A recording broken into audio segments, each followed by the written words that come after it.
राम राम. मी प्रकाश महाजन आणि महाजन यूट्यूब चॅनलसाठी. सुरुवातीला मी तुम्हाला काही व्हिडिओ दाखवणार आहे. ते व्हिडिओ तुम्ही पहा. 9 दिवस पायात चप्पल घालत नाहीत. अहो चप्पल घाला. आई बसली. अहो पलंगावर बसा. आई बसली. अहो गादीवर बसा. आई बसली. बिस्मिल्लाहिर्रहमानिर्रहीम अलहम्दुलिल्लाहिर्रहमानिर्रहीम लीला लीला लिल्लाह मुहम्मद या रसूलुल्लाह.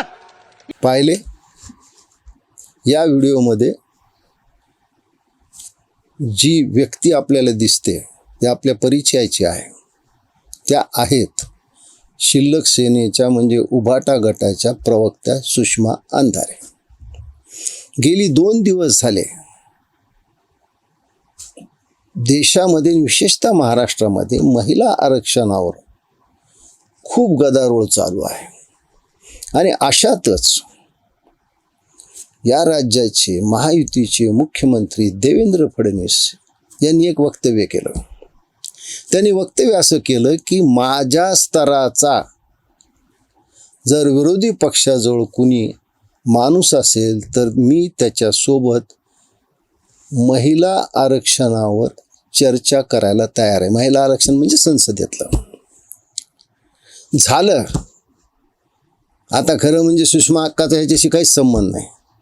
ते आव्हान सुप्रियाताईनं स्वीकारलं, ते आव्हान प्रणिती शिंदेनं स्वीकारलं. काय झालं पण ते सुषमा अक्का तर थांबत्याल कशा? कारण गेली काही दिवस झाले त्या जवळपास पडद्याआड गेल्यासारख्या होत्या. त्यांना एक निमित्त मिळालं. मग त्यांनी काय केलं? देवेंद्रवर जातीवाचक कॉमेंट केले. बघा, जाती तोडा म्हणायचं, जातीवर कॉमेंट करायची. काय केली? देवेंद्र फडणवीस तुम्ही स्तर म्हणता म्हणजे तो मुख्यमंत्र्याचा स्तर का तुमच्या जातीमुळं आलेला स्तर? म्हणजे त्या जातीवर गेल्या. एवढंच करून थांबल्या नाहीत. त्यांनी संत चांगदेव, संत ज्ञानेश्वर, संत मुक्ताबाई यांचे संदर्भ दिले.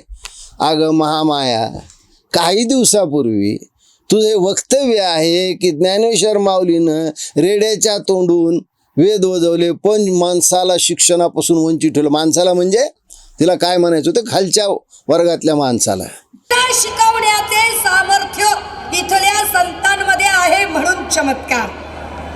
अरे तुम्ही रेड्यांना शिकवलं रे, माणसांना कुठं शिकवलं? तुम्ही माणसांना नाही शिकू दिलं. ह्यांची संस्कृती कशी? रेड्याला शिक शिक म्हणून मागे लागतायत, माणसाला शिकू द्यायचं नाही. अहो सुषमाताई, आपण खूप उच्च विद्याविभूषित आहात. रेडा म्हणजे तो काही 4 पायाचा रेडा नव्हता. ते एक सांकेतिक होतं.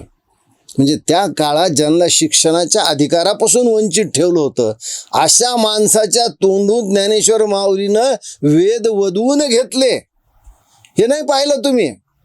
तुम्ही काय म्हणले? देवेंद्र फडणवीस चांगदेव महाराजाचा सुद्धा अहंकार राहिला नाही.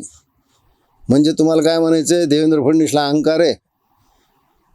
बाई, जगात तू काही कर पण देवेंद्र फडणवीसच्या अहंकारला धक्का लावू नको बरं का. तुझ्या नेत्याला विचार. सत्ता होती ते त्यांच्यामुळेच गेली. देवेंद्र फडणवीसच्या अहंकारला धक्का दिला उद्धव ठाकरेने. सत्ताच गेली. कोणत्या नगर राहिलो? अहो चांगदेव महाराजांनी 1400 वर्ष तपश्चर्या केली. त्यांची तपश्चर्या तुम्हाला मान्य आहे? याचा अर्थ तुम्हाला देवेंद्रची विद्वत्ता मान्य आहे? दुसरी गोष्ट, चांगदेव महाराज वाघावर बसून ज्ञानेश्वराच्या दर्शनाला गेले. आता वाघावर बसणं आजकाल ते शक्य नाही, पण कित्येक वाघ घरी बसवले देवेंद्र फडणवीसनं. अजून मातोश्रीवर विचार ना, वाघ कसा घरी बशिला ते. आणि शेवटी देवेंद्र फडणवीसला असा कागदी वाघाचा 2 आपले दोन्ही हात दोन्ही बाजूला कमरेवर ठेवून उभा राहणाऱ्या वाघाशी काही इंटरेस्ट नाही. असे भले भले वाघ त्यांनी घरी पाठवलेत. त्याच्यामुळे देवेंद्र फडणवीसच्या अहंकाराला, विद्वत्तेला तू चॅलेंज करू नकोस. आणि तुला आता का आठवला भाई हिंदू धर्म? का आठवला आता? नाही तर त्या हिंदू धर्माविषयी तू काय काय बोलत होती त्याच्या अगोदर व्हिडिओत पाहिलं. आणि इररिलेव्हंट बोलणं म्हणजे संदर्भ सोडून बोलणं, विषय सोडून बोलणं. अगं बाई, तुझी एवढी बेइज्जत झाली की परवा तुला आज तकच्या हिंदी चॅनलवरून अंजना ओम कश्यपनं चक्क सांगितलं तू माझं चॅनल सोडून जा बाबा, तुला असं बोलायचं असेल तर ते ऐका, ते पहा व्हिडिओ तुम्ही. परिसीमन का बिल अलग है और महिला आरक्षण का बिल अलग है। एक महिला होने के नाते महिलाओं को आरक्षण होना चाहिए और संसदीय राजनीति में हमें प्रतिनिधित्व चाहिए, ये हमारी बिल्कुल मांग है और जायज मांग है। किंतु हमें ये तो बताइए भैया कि इस सारे आरक्षण में शेड्यूल कास्ट की महिलाओं का हक कितना है, शेड्यूल ट्राइब की महिलाओं का हक कितना है, माइनॉरिटीज का हक कितना है। और खासकर जो आपने कहा कि एक भ्रम फैलाया जा रहा है कि साउथ के स्टेट सिर्फ स्ट्रांग हो रहे हैं और नॉर्थ के हो रहे हैं और साउथ के नहीं, ये भ्रम नहीं, ये वास्तव है। अंजना जी, मैं समझ सकती हूँ कि आपके दिल में मोदी जी और बीजेपी के लिए काफी लगाव आपके है। साथ प्रॉब्लम क्या है ना सुषमा जी कि आप जैसा इधर तू मैं और उल्टी सीधी बातों करने के लिए मेरे पास टाइम है नहीं। तो सवाल यह है कि गृह मंत्री अमित शाह ने जो सदन में कहा है मैंने वो बताया है, और इस तरह की अपमानित भाषा और अपमानित तरीके से बात आपको करना है तो आप मेरा शो छोड़कर जा सकती हैं। आप जैसी सम्मानित महिलाओं से सिर्फ इतना निवेदन है कि थोड़ा सा विषय पर रहिए, विषय के प्रति अगर आप ईमानदार होंगी तो सबके बारे में मीन मेक लगाने से पहले अंदर देखेंगी और झांकेंगी। आपने उद्धव ठाकरे और अपनी पार्टी को तो डिफेंड ही नहीं किया, आप राहुल गांधी के डिफेंस में आई, लेकिन मैं फिर भी आपका अपमान नहीं करूंगी ये कहकर कि आपके दिल में कौन बसता है। अपराजिता सारंगी जी, काय इज्जत राहिली तुझी? तुझी धडपड कशासाठी चालू आहे? आणि तू पुन्हा देवेंद्र फडणवीसला आव्हान केलं काय? केंद्रात तुमची सत्ता आली, महाराष्ट्रात सत्ता आहे, तर तुम्ही महिला मुख्यमंत्री, महिला पंतप्रधान करणार का? सुषमा का भारतीय जनता पक्षात काही होऊ शकतं. मी भारतीय जनता पक्षाची बाजू घेऊन बोलायलो नाही, पण एक राजकारणाचा एक अभ्यासक, छोटा अभ्यासक, तुझ्या इतका मोठा नाही आहे मी, पण भारतीय जनता पक्षात काही होऊ शकतं. अगदी रंकाचा राव सुद्धा होऊ शकतो, रस्त्यावर बूथवर उभा राहणारा कार्यकर्ता सुद्धा पंतप्रधान होऊ शकतो. तू आव्हान देऊ नकोस. या देशाची महिला आदिवासी राष्ट्रपती करण्याचं साहस फक्त भाजपमध्ये आहे. तू हे बोलू नको. फक्त मला तुला एक प्रश्न विचारायचा आहे. अगं तुला आता तरी विधान परिषदेवर उद्धव ठाकरे पाठवतील का महिला म्हणून? ते बघ अगोदर. तुझा जो शिल्लक सेना राहिली उभाटा गट, त्याचा पक्षप्रमुख एखादी महिला होती शकत, ते पहा ना. उगाच दुसऱ्याच्या घरात का झाकायलीस?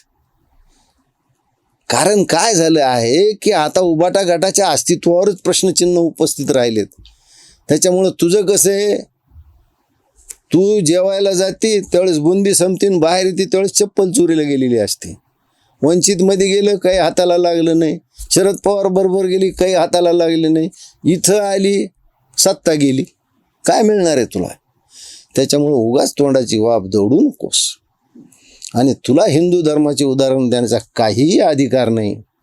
अगं माझी माय, तुला जर स्त्रियाचा एवढा काय वार होता तर तू ज्या नातेवाईकाला बीड जिल्ह्यात उबाटाचं जिल्हा प्रमुख केलं, त्या नातेवाईकाचे प्रताप काय होते त्याच्यावर काही बोल ना. लागली दुसऱ्याला ज्ञान सांगायला. म्हणून सुषमा अक्का, कितीही धडपड केली तरी तुम्हाला विधान परिषद मिळणार नाही. तुमच्या नशिबात हे नाही आहे. त्याच्यामुळं उगाच काहीतरी बोलून नेत्याच्या नजरेत येण्यासारखा हा प्रकार आहे, हे सोडून द्या. अशा आकांड तांडव केल्याने तुम्हाला काही मिळणार नाही, उलट तुमचंच हास्य होईल. धन्यवाद.